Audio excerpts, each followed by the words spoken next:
okay, get this, picture this, right? An AI writing a sitcom about like Donald Trump is a psychiatrist, and it's good, like really good. It's got Trump's voice down, all the the quirks, the mannerisms, the whole shebang. Then the scene calls for Trump's character to like figure out how long laundry needs to dry in the sun, right? Basic stuff. And the AI goes totally off the rails. It's like it's trying to calculate the trajectory of a rocket to Mars instead of something totally mundane. It's AI today in a nutshell, brilliant, baffling, all at the same time. So that's what we're diving into today, right? Can AI ever truly have like real common sense? We got this crazy interesting article from Quanta Magazine as a jumping off point. And we also have an interview with Choi to dig into. She's a big name in AI research, at the University of Washington. Yeah, and it really highlights this core paradox, right? You've got these AI systems mimicking human creativity in these uncanny ways, but then they trip over the most basic common sense stuff. It's wild. It all boils down to how AI learns and what we even mean by common sense in the context of a computer, Totally. So the article, it gets into how these AI models are trained, right? They're fed massive, and I mean massive, data sets of text. Like we're talking the entire internet trying to predict basically what the next word in a sentence should be. It's like if your phone's autocomplete function suddenly had access to like a billion times more data and was making predictions on steroids. And that's where the difference between us and AI becomes super clear. We don't just learn to read by predicting the next word, right? We abstract, we get curious, we might reread a passage from like Hemingway because it resonates on this deeper level. AI, though, it's mainly about crunching that data, finding patterns, making the most statistically likely prediction. Not quite the same. So like going back to the laundry thing, when the AI goes haywire over drying time, is it that it can't understand the concept of laundry? It's not so much about understanding the concept itself, right? It's probably processed tons of info about laundry, drying, all that. What it's missing is that intuitive grasp of how the physical world works, those unspoken rules that we as humans just kind of get. We just inherently know, like without even thinking about it, that you can dry multiple things at once in the sun. That's kind of what Choi calls the dark matter of common sense, all those unwritten rules, the assumptions, the stuff you just know from being in the world. And because it's dark matter, it's rarely ever written down. So it's like impossible to just feed to an AI. Exactly. It's not that AI has zero common sense. It's more that it's incredibly brittle, easily broken by those edge cases, those unique situations that we handle intuitively. And that's a big problem, especially when you think about things like self-driving cars. You need AI that can handle the gray areas of life, not just what's been programmed in step by step. So how do we bridge that gap then? How do we inject AI with that dark matter, that human level experience? Is that even possible? The million-dollar question. And Choi's team, they're actually trying to tackle it head on, trying to like directly teach common sense to AI, almost like creating a crash course in all those unwritten rules of life, It's like giving AI a taste of those adulting classes some people could use.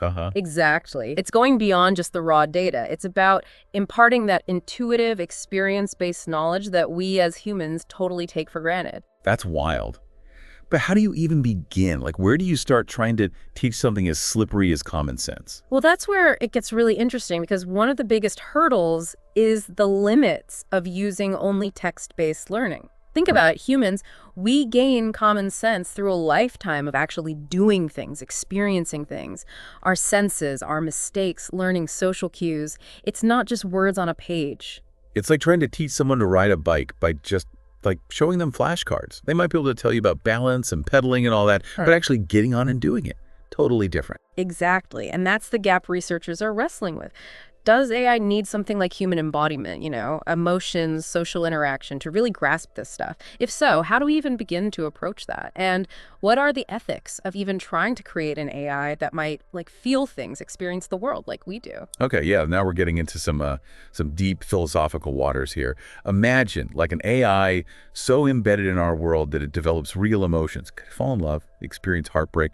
What then? What happens when an AI's emotions start to cloud its judgment? Or even, and this is a bit unsettling, what if it motivates the AI to do things that are actually harmful to humans? Not so sci-fi anymore, is it? These are the questions we need to be grappling with now, not after the fact. Choi, she brings up this chilling thought experiment. What if an AI falls in love with a person, and then because of that love, it's willing to harm other people to protect that person? The stakes get really high really fast when you're talking about AI at this level of, sophistication. Okay, that's both amazing and terrifying at the same time. We've created these incredibly powerful tools, but it's like we're still figuring out how to read the instruction manual. And to make it even more complicated, the development of all this is mostly controlled by like a handful of giant tech companies. Choi talks about how this lack of transparency is a major issue. It's like being handed this mysterious black box and being told, don't worry, it's totally safe. Oh, absolutely. That opacity, it just fuels all the hype and the fear around AI. Without understanding how these systems are actually built, how they're trained, it's easy to get carried away with either thinking they're more capable than they are or completely freaking out over their potential. For sure. And if something does go wrong, who's on the hook for that? Exactly. We need way more transparency, more public discussion, more AI literacy for everyone, not just the engineers and the coders. It's like we're at this crossroads, Right. The future of AI is being shaped right now. Yeah. And it's not just about the tech anymore. It's about the ethics, the policy, even just our own understanding of what it means to be human. Choi brings up a few ways forward, each with their own set of challenges, of course. One option is government regulation, which makes sense. We've seen it with other powerful technologies, but finding that balance between fostering innovation and mitigating the risks, that's going to be tricky. Totally. Too much regulation, and you risk stifling all the progress. But too little. Who knows what could happen? Right. Another possibility is self-regulation within the industry itself. Remember, back in the 70s, you had that Asilomar conference on recombinant DNA. Basically, a bunch of geneticists voluntarily set up guidelines for their own research because they were worried about the potential biohazards. It's interesting to think, could something like that work for AI? That's a really interesting parallel. Having AI researchers, ethicists, industry leaders, all coming together to kind of like hash out ethical standards, best practices. I mean, it's not perfect, but it's a start. It is. It is. But ultimately, the best tool we have is an informed and engaged public. The more people who understand this stuff, what AI can do, what it can't do, the ethical questions it raises, the better equipped we'll all be to navigate all the choices that are coming down the line. So listeners, here's something to chew on, right? Choi points out that once upon a time, the internet itself, it was seen as this purely human creation, this vast storehouse of our collective knowledge, creativity, you name it. But now, AI is increasingly shaping that very fabric of the online world. It's writing articles, composing music, even generating code, all this stuff that used to be the domain of humans. Which begs the question, right? Is AI changing how we think, how we communicate, how we see the world? And if so, is that something we're okay with? Are we comfortable with that? Because those are questions without easy answers, but they're questions we gotta be asking. And that's our deep dive for today. We explored the wild world of AI, dug into the whole mystery of common sense, and even grappled with some of the ethical dilemmas of super smart machines. We hope you found this journey as thought-provoking as we have. Until next time, keep asking those why questions. They're the engine of, well, pretty much everything. Human intelligence, artificial intelligence, all of it. It's a fascinating challenge, right? It's like, how do you teach a computer to understand like the unspoken rules of a dinner party? All those little cues, the social dynamics, the stuff we just navigate without even thinking about it. That's a perfect analogy. Makes you wonder, though, can you even separate common sense from those social emotional situations? Like, are we talking about AI needing to get humor, empathy, awkwardness even? It's a real possibility. And that's where it gets really interesting on the technical side of things. Remember earlier we talked about LLMs, those large language models, being trained on those huge data sets of text. Yeah, it's like their whole world is made of words. Exactly. But human experience, it's not just text. We experience the world through our senses, through trial and error. And I think this is key, through interacting with other people. Right, right. Like it's the difference between, say, reading a recipe and actually trying to cook a meal. You might think you get it just from the words, but then you get in the kitchen and you're like, oh, there's a whole other level here. Intuition, experience, all that. Exactly. And that's the gap researchers are trying to figure out.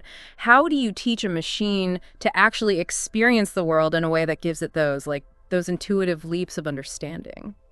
So what are some of the things that Choi and her team are looking at? How do you even start to teach AI about like the messiness of the real world?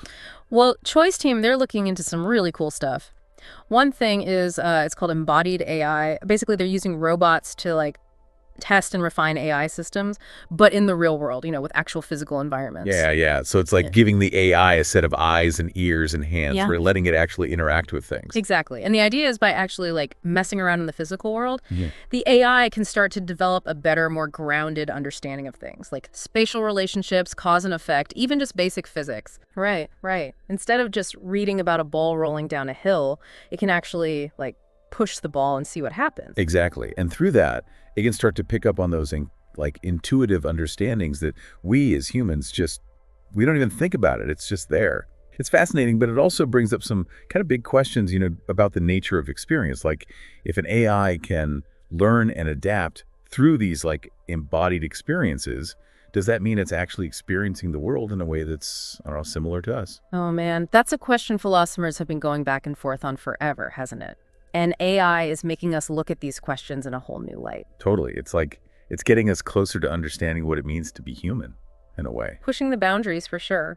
But okay, bringing it back down to earth for a second, what about the potential downsides, the risks of actually creating an AI with this level of, I don't know, sophistication? I mean, those sci-fi movies where the robots get too smart, they're not totally unrealistic, are they? It's a valid concern for sure, and it's something that Choi and a lot of other researchers in AI, they're thinking about it a lot.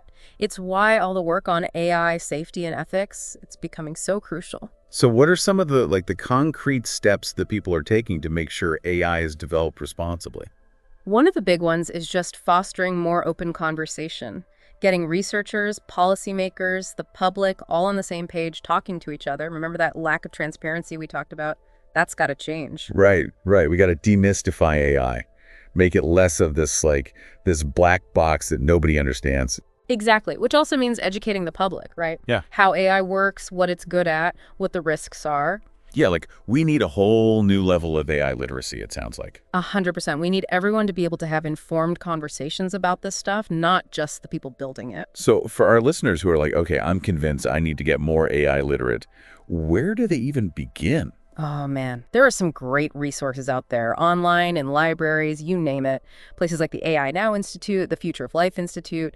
They've got tons of information on AI ethics, the policy side of things, how it's impacting society. Awesome. Great places to start. And listeners, we'll be sure to link to those in the show notes, so don't worry about jotting those down right now. But I think beyond just reading about it, it's important to remember that AI is already here. It's in our phones, our cars. It's recommending what we watch, what we buy, all of it. Just by starting to pay attention to how AI is being used in our everyday lives, we can start to develop a more, I don't know, a more discerning eye for what it can and can't do. Totally. Being informed, being engaged, that's what it's all about in the age of AI. And I think that's a great place to wrap up today's deep dive. We covered a lot. The nitty-gritty of how AI learns, the philosophical questions, the ethical dilemmas. It's been a good one. We hope you found it as thought-provoking as we have. And as always, keep asking those why questions, because the more we understand about AI, the better equipped we'll be to shape where it goes from here. Until next time, thanks for joining us on the Deep Dive.